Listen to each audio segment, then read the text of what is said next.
At some point in every drawing, that voice shows up. It's not working. I'm not good enough. Maybe I've lost it. This one, part of my 100 Heads challenge, I nearly gave up on. Welcome to the studio. Let's get into it. So what happened? Well, the likeness felt wrong. The tones were slipping, and I started thinking, yeah, maybe I should just move on. Now, I'm starting this drawing like I've started many for this challenge, working on white paper. And the aim of this challenge was to drive my graphite skills and techniques to really try and see improvement in this area. So I've tried to maintain that standard way of operating, keeping the same method, the same approach for each and every one of these heads. So I'm working on white paper with a series of different hardnesses of graphite pencil, and that's it. I figure by keeping the approach simple, I'll be able to see those improvements really rapidly. And lately I've been shifting up my methods a little bit. I was working exclusively with the Loomis method previously, and now I've opted for something that is more or less shape abstraction, learning to see how one shape relates to another. So totally abandoning any geometric process. And a change in approach has presented some real challenges. And I was thinking, maybe I should just move on from this one, start again. But here's the thing I've learned. The desire to quit isn't a sign that you've failed. It's a sign that you're in the middle of something that matters.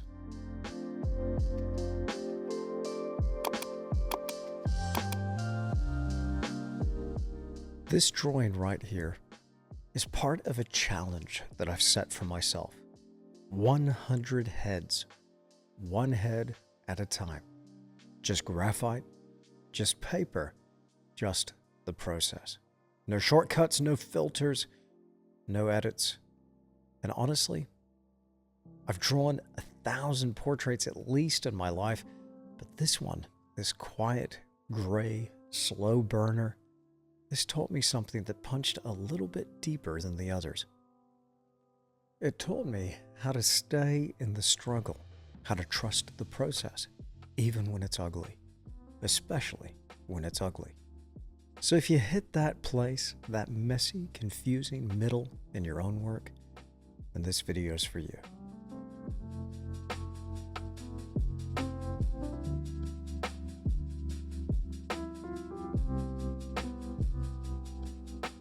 So let's talk about that ugly middle. You know, a lot of drawings have those. You start strong, excited, energized, hopeful. The marks feel good. You think, this might be something. Then it stalls. The shapes don't read. The shadows go a little bit flat. You're rubbing out more than you're laying down, and suddenly you're not drawing anymore. You're just trying to survive the page. And that's nearly what happened here.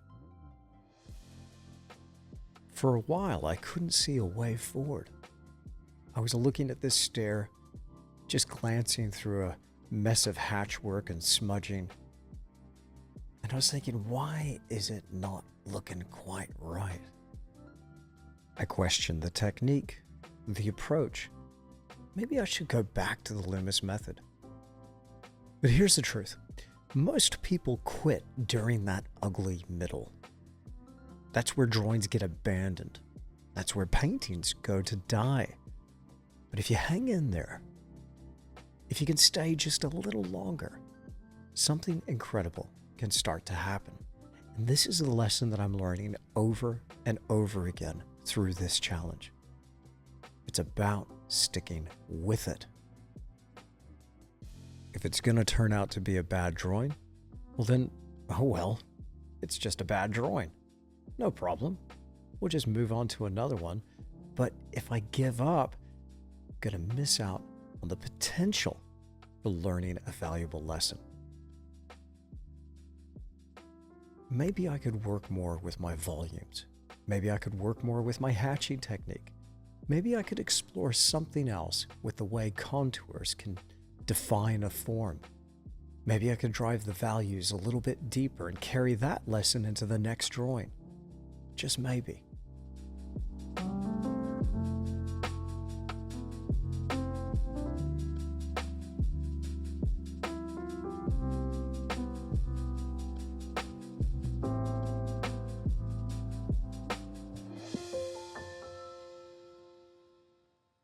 Let's talk about mechanics just for a moment, because this wasn't just a mindset win, it was a bit of a technical pivot. Graphite powder laid down loosely for the shadows. I like to let that first pass breathe, soft, atmospheric, not much pressure, but adding to the values. Then I build that structure back in with this controlled hatching technique. I'm using those mechanical pencils for the punch, and some of those 2B and 4B Mars Statler Lumograph Black for those deeper shadows. I'm erasing only in the highlights, but I have had to shift a few features here and there. Not to undo wholesale, but to help shape it and help create that likeness. You can always adjust as you go. Every subtractive mark is intentional. I'm sculpting the light. That Tombow Mono Zero becomes essential as a way to reveal some of those hairs and finer highlights around the eyes. And so, most of the white in this drawing, that's preserved paper. No tricks, no white pencil. And that's been a real challenge trying to get my head around while I'm drawing these 100 heads. So the beard, for instance, as we're working here, it's not necessarily drawn hair by hair. It's just a few minor hairs revealed here and there with the eraser. Lifted out with a bit of precision, continually trimming the end with a Stanley knife to reveal a bit more sharpness. And every feature came in like that, gradually. The eye socket, the cheek, the hint of weight in the jowls. None of it showed up all at once. It arrived slowly. But only because I stayed in the zone and I refused to let this one go. And that's the point. Staying is what gave the form a chance to appear.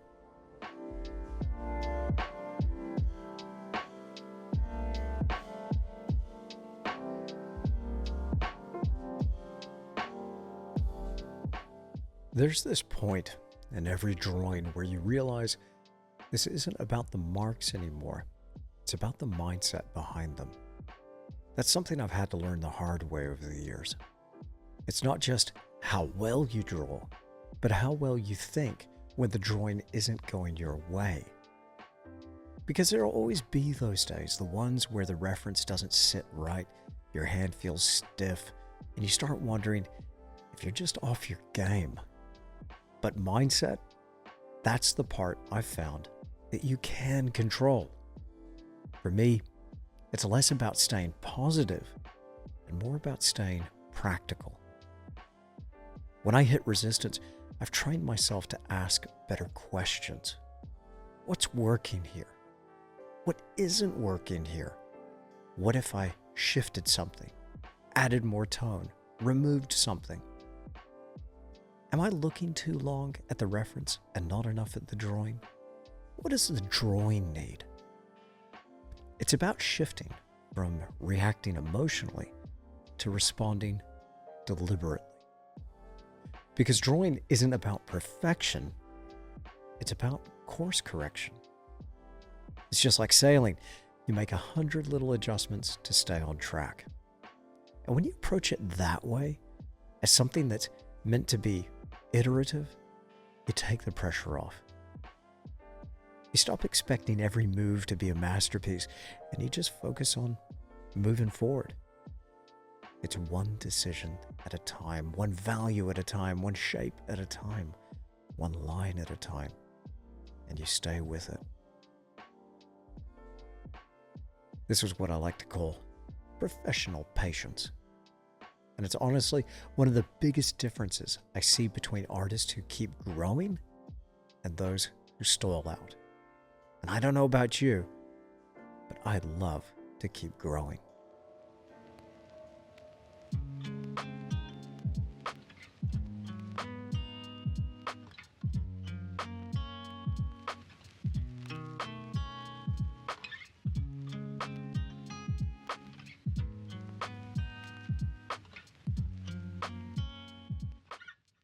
Listen, not every drawing you do is going to feel like a win. Sometimes you'll finish it and feel unsure. Sometimes you'll get to the end and still see all the flaws. It's totally normal. That's the nature of growing in your craft. You never really arrive. You just keep building. And honestly, it's a really good thing. If you're seeing more flaws now than you used to, that means your eye has evolved. You're growing. It means your standards are rising. It means you're actually progressing. And if that's where you are today, stuck in something, doubting something, or maybe just feeling like it's taking too long, let me offer this. You're not off track. You're not behind. You're just inside the process. That ugly middle doesn't only show up inside a drawing, it shows up in your entire journey as an artist.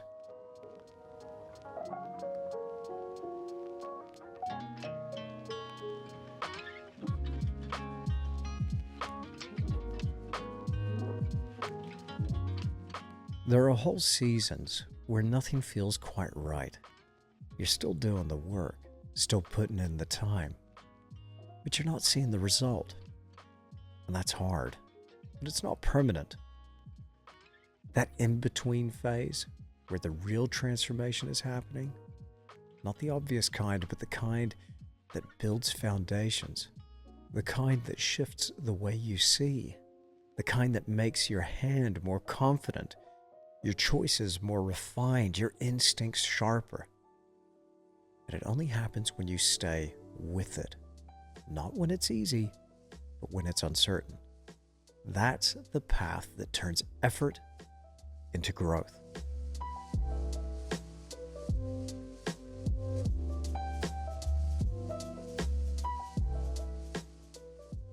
So if you've been trying this challenge, or if you find yourself in a place where you're doubting yourself right now, if this challenge you're in is testing your patience or your belief in your own ability, pause for a moment and look how far you've already come.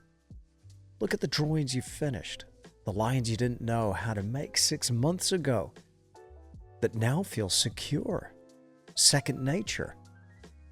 That's not nothing, that's real progress. And it came from showing up again and again, even when it didn't feel great. I know we all want results. We all want that piece to look right, to feel resolved.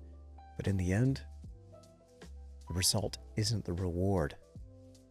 Who you're becoming as you do this, that's the reward. That quiet confidence, that ability to finish, that grit to sit through the struggle without tapping out. That's what sets you apart. So, keep going. Not because this video told you to. This is just a little silly sketch video. And not because I did it, and you should too. But because there's something in you that's drawn to this. Something that knows there's value in the slow, in the mess, in the grind. Lean into that.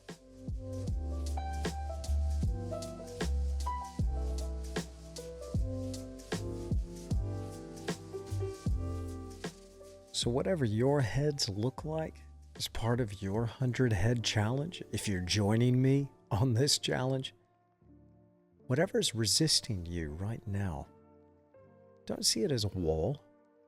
See it as a weight. Something that if you push against it long enough, it will only make you stronger. And if you take nothing else from this video, let it be this. You can do this. You don't need to be special. You don't need perfect conditions, the best materials. You don't need permission. You just need to stay in it. One more mark, one more layer, one more session. And I'll be here, doing it right alongside with you. So let's keep going. Thanks so much for tuning into this video. Thanks for sticking it out with me here in the studio. I've enjoyed your company. I'll see you again in the next one.